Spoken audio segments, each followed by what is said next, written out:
अच्छा, तो आज ब्लॉक 8 का हमारा फर्स्ट प्रैक्टिकल हुआ है सेक्शन 2.4। सेक्शन 2.4 कहाँ है? इधर सेक्शन 2.4 में लिखा हुआ है। तो सेक्शन 2.4 ब्लॉक 8 का ये वाला प्रैक्टिकल आज हो गया है, ये जो आज टारगेट हुआ है, दिस फोर्थ वन।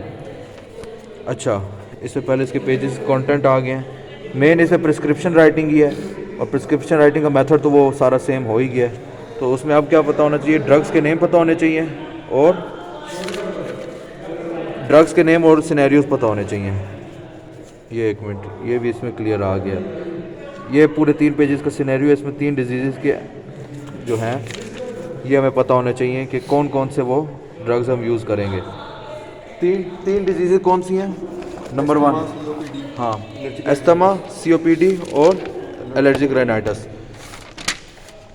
इसमें मेन पॉइंट ये है कि एस्थमा रिवर्सिबल है, वो इरिवर्सिबल है, ये लिखा हुआ है। इन्फ्लेमेटरी और डिस्ट्रक्टिव प्रोसेस है, ये सडन ऑनसेट है, वो ग्रेजुअल ऑनसेट है, ये हेरिडिटरी है, वो इस तरह वो यंग्स में होता है। अच्छा, सिर्फ 2 पॉइंट्स हैं जिससे हम डिफ्रेंशिएट कर सकते हैं क्लिनिकली COPD और एस्थमा को। शक्ल देख के हम ये बता सकते हैं कि वो यंग में होता है, और दूसरा जो होता है वो ग्रेजुअल ईयर्स लेता है, तो वो 35 ईयर्स प्लस में होता है। एक point. Second point, methyl choline chelate test. Chelate था, चेलेट होगा। अच्छा, मेथाकोलिन चैलेंज टेस्ट, चैलेट नहीं है, ठीक है, ये करेक्ट करना है। अच्छा, ये दूसरा पॉइंट है जिससे हम पता कर सकते हैं कि उसको है, यानी किस तरह, क्योंकि पेशेंट में जो हम देंगे FEV, force expiratory volume, FEV1, यानी 1 सेकंड में फोर्स एक्सपिरेटरी वॉल्यूम जो है उस पेशेंट का 25% नहीं, मोर देन 20% है। अगर मोर देन 20% इम्प्रूव होता है, मोर देन 20% इंक्रीज हो गया तो उसको एस्थमा है। नहीं, हाँ, वो नेगेटिव, तो ये वाला टेस्ट जो है नेगेटिव हो गया COPD में, और 20% हो गया एस्थमा में। ये 2 पॉइंट्स हमने डिफरेंशिएट कर लिया। और दूसरा, एमरजेंसी ट्रीटमेंट इसकी सेम है दोनों में। ये एरोज यही शो कर रहे हैं कि सेम मैनेजमेंट एमरजेंसी के केस में। क्या, ये मैंने हाईलाइट इसको शो कर रहा हूँ। हाँ, हिस्टामीन्स देंगे, नहीं, ये क्या देंगे, हिस्ट्री लेंगे। अच्छा, तो ये है कि हिस्ट्री लेंगे, क्योंकि अगर ट्रॉमा का हिस्ट्री में पकड़ा गया तो न्यूमोथोरेक्स हो गया ना, सिंपल आउट हो गया वो सिनेरियो। और चेस्ट एक्सपेक्टेशन में जो होगा वो हमारे पास वीजिंग हो जाएगी तो अस्थमा में हो जाएगी, और सेचुरेशन लेवल देखेंगे तो लेस देन 92 होगी, तो उसमें O2 सप्लीमेशन देंगे। फोर्थ पॉइंट ये कि शॉर्ट एक्टिंग बीटा एगोनिस्ट देंगे, सल्ब्यूटामोल, और उसके साथ IV कॉर्टिकोस्टेरॉइड देंगे, हाइड्रोकॉर्टिसोन प्लस एंटी म्यूस्क्रिनिक यानी एंटीकोलिनर्जिक हाइपोट्रोपियम ड्रग देंगे। ये कंप्लीट हो गया एमरजेंसी मैनेजमेंट। और COPD में 2 हमारे पास आ जाएंगे, क्रोनिक ब्रोंकाइटिस और एम्फिसीमा।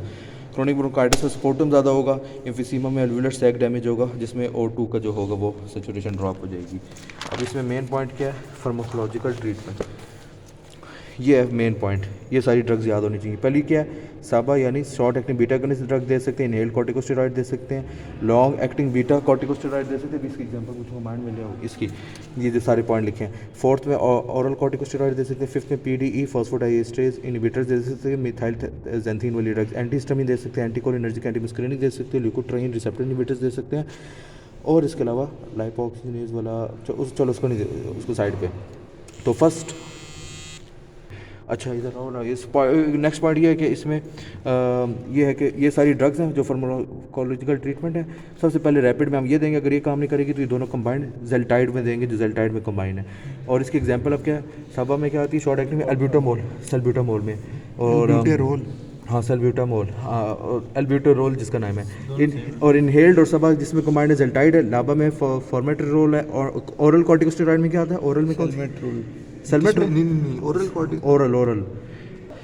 ओरल कॉर्टिकोस्टेरॉइड में सर्च कर लेंगे। PDE इनहिबिटर्स में तो अभी पड़ा मिथाइल ज़ैंथीन ड्रग्स आती हैं जो फॉस्फोडाइएस्टेरेज इनहिबिट करती है। क्यों? क्योंकि फॉस्फोडाइएस्टेरेज जो है वो एंजाइम है जो साइक्लिक AMP को तोड़ता है, तो उसको जब ये इनहिबिट करेंगे तो साइक्लिक AMP नहीं टूटेगा, वो ज़्यादा हो जाएगा तो ब्रोंको डायलेशन हो जाएगी। ये प्रोसेस है। एंटीहिस्टामिन, एंटीकोलिनर्जिक और ल्यूकोट्राइन इनहिबिटर्स, और इसमें सर ने क्या कहा था? एंटीहिस्टामिन और ल्यूकोट्राइन रिसेप्टर इनहिबिटर्स भी हम इनिशियली यूज़ कर सकते हैं। अच्छा, मेन पॉइंट इसको cover up, follow up is important in COPD। अब ये जो पॉइंट हमें याद रखना है जो प्रॉफ में आता है कि एस्थमा जो है वो तो एस्थमा में ये है कि हम RX जो है सेल्बो इनहेलर है, ये हमें याद रखना है। ये देखो इसमें कोई मिस्टेक ना हो सारा। सेल्ब्यूटामोल इनहेलर की फॉर्म में लेंगे, यानी एज नीडेड मल्टीप्लाई बाय 2 पफ मल्टीप्लाई बाय BD।